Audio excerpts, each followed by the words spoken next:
Tem algo que eu considero interessante para a gente refletir sobre a natureza humana, é sobre o homem ser bom, sobre o homem ser mal. Será que ser mal é o mesmo com não ser bom? Será que existe um ser humano que não é bom nem é mal, que seja de forma neutro? Quem seria o ser humano? Esse é um tema que já foi muito discutido dentro da filosofia. Esse é um vídeo de filosofia, acho que fazia um tempo que eu não fazia um vídeo de filosofia. Acho que geralmente tenho feito mais de psicologia. Bom, enfim, no meu dia a dia eu sou um psicólogo, então é natural que tenham mais textos, né, mais vídeos de psicologia aqui no canal. Porém, filosofia é a mãe da psicologia, né? O nosso estudo da psique, ela é completamente de origem na filosofia. Nós ocidentais nos pautamos sempre na filosofia grega, né? Mas acho que não deve se fechar completamente na filosofia ocidental, tá? Não é possível que nós do Ocidente tenhamos a arrogância de dizer que não existe filosofia oriental que preste. Isso seria a coisa mais absurda de se dizer. Dessa forma também permitiríamos que as pessoas do Oriente pensassem na nossa filosofia com desdém. E elas não fazem isso. A filosofia oriental respeita a filosofia ocidental. Tenho visto que aqui no Ocidente nós fazemos diferente. Não significa dizer, é claro, que eu no Ocidente devo crer em tudo que a filosofia oriental diz. Eu não devo crer nem em tudo que a filosofia ocidental diz. Compreende? A filosofia oriental, ela é bastante calcada nas tradições e costumes orientais, e isso tem tudo a ver com a religiosidade. É natural que aqui no Ocidente tenhamos um tipo de religiosidade que seja diferente da do Oriente. E dessa forma, a filosofia ela terá um idioma próprio. A filosofia oriental terá o seu idioma próprio, a sua gramática própria. Tá? Por que eu estou falando isso? Porque independente de ser filosofia oriental e de ser filosofia ocidental, é a narrativa do homem. A filosofia tratará das narrativas, das preocupações, dos medos, do pensar humano. O pensar humano independe de eu estar em Myanmar, no Canadá, no Irã, independe de eu estar em Bangladesh ou em qualquer região da Europa. Independe disso. É ser humano. O ser humano tem suas narrativas e elas são diferentes. E elas são diferentes não apenas geograficamente. Elas são diferentes no seu tempo. Quando eu penso no ser humano, se ele de forma é bom, se ele é mau,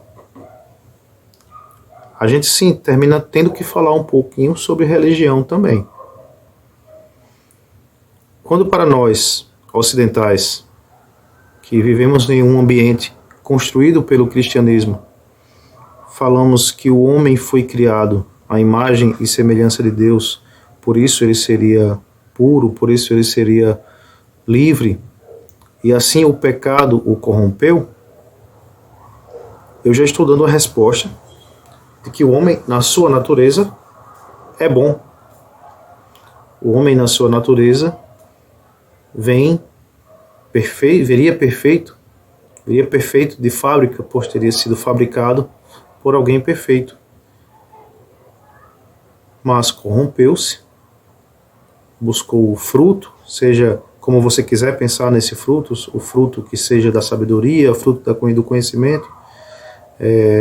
Os textos não deixam isso claro, no sentido de que te conduzem a pensar que o pecado seria o conhecimento. Mas sim, havia uma regra, essa regra foi quebrada, o homem teria sido seduzido por uma criatura e facilmente levado a ser mau.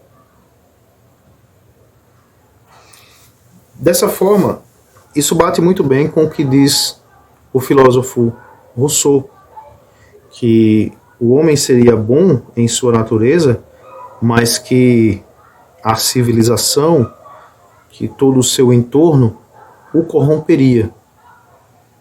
Corrompido da forma como ele passa a ser mau. Passando a ser mau, ele vai ficar muito próximo do que o Thomas Hobbes pensava. Thomas Hobbes, lembrem, ele fala de que o homem é o lobo do próprio homem. Se ele é o lobo do próprio homem, ele é o predador. E ao mesmo tempo, a caça. Ele é aquele que atira a flecha contra si mesmo. Ele é aquele que sai do meio da floresta com seus dentes enfurecidos e ataca o seu semelhante.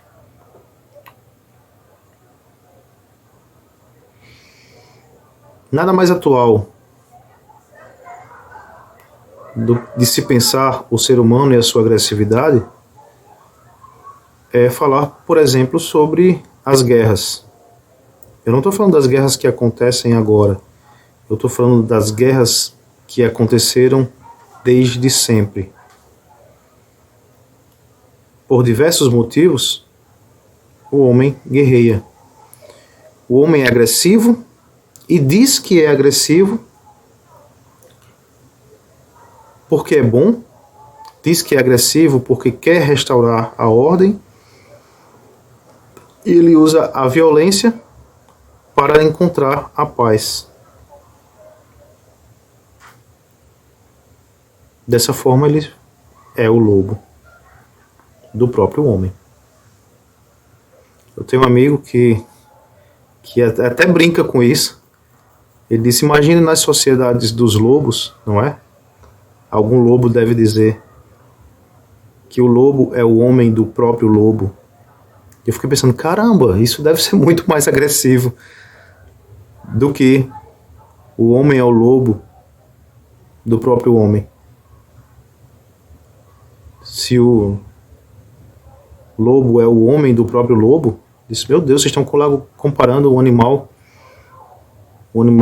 da floresta como o lobo, que tem a sua ninhada, tem os seus, que só quer se adaptar e viver bem ao seu ambiente, comparar o ser humano, comparar o homem, logo o homem, esse ser tão cheio de agressividade. A psicanálise, ela tenta trazer um pouquinho de luz para essa discussão sobre o homem ser bom ou o homem ser mau. A psicanálise tenta trazer o homem não exatamente como uma tábula rasa, como um computador formatado, mas o homem, ele teria em si um vazio, ele teria em si eu vou dizer, para facilitar até a minha compreensão, ele seria sim um computador formatado sem qualquer software, né? e a partir das mãos do seu instalador, daquele que vai instalar os seus softwares, ele receberia arquivos, e muitos desses arquivos corrompidos, pode o homem, sim, se transformar num mau computador, no mau, por um mau operador, ele pode sim ser um mau computador. Esse vazio humano, ele nos dá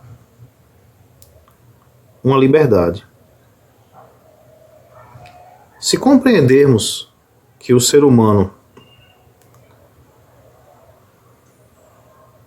vem limpo de fábrica, vem limpo ao nascer, e são as suas interações com seu pai, com sua mãe, com aqueles que estão mais próximos, se essa interação que faz com que o homem desenvolva os seus traumas, que ele passe pelo complexo de Édipo, é natural que ele passe, e é até saudável que ele passe bem pelo Édipo. Se nós entendemos que é natural que ele passe por tudo isso, por toda essa impressão do Édipo, você pode pensar que, você pode ter a certeza de que o homem não tem uma essência. Na verdade, diferente dos animais, a existência do homem vai preceder a sua essência. Olha que sacada genial, que sacada bonita é essa. Quando a gente pensa em um animal, não sei, uma formiga, por exemplo. A formiga nasce sabendo o que ela deve fazer. Você não encontra formigas se matriculando em escolas de formiga de primeiro e segundo grau. Você não vai encontrar formigas aprendendo fórmulas químicas para desenvolver o ácido fórmico que vai estar no seu ataque. Você não vai encontrar isso.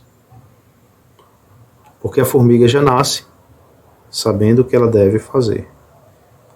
É muito natural a gente dar o exemplo de animais que vivem em sociedade, como o caso de formigas, como o caso de abelhas, como o caso de cupins. São animais sociais, eles têm uma estrutura que é a mesma, exatamente a mesma, há milhares e milhares e milhares de anos.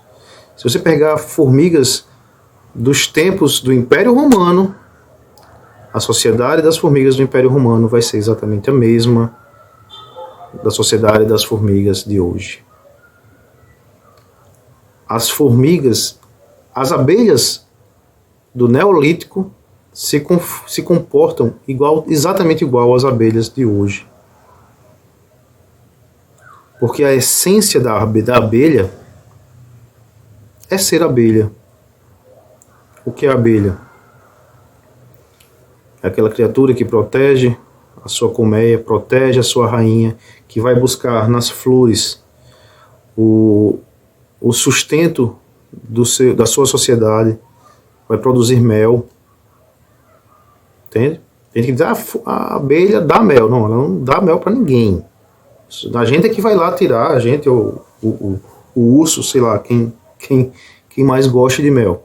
A abelha não dá mel, ela se comporta daquela forma, e essa é a essência de ser abelha. Já o ser humano, ele não age como se tivesse uma essência de ser humano. A gente até pode tentar justificar e argumentar isso cientificamente. Que o ser humano se comporta dessa forma e vai crescer dessa forma e tem essas impressões tudo já detectadas no nosso DNA. Mas se a gente for olhar do ponto de vista filosófico, a nossa essência, ela virá depois da nossa existência. Não é preciso uma abelha nascer para que a gente já compreenda a essência da abelha. Mas sim, é preciso um ser humano nascer para que a gente compreenda aquele ser humano.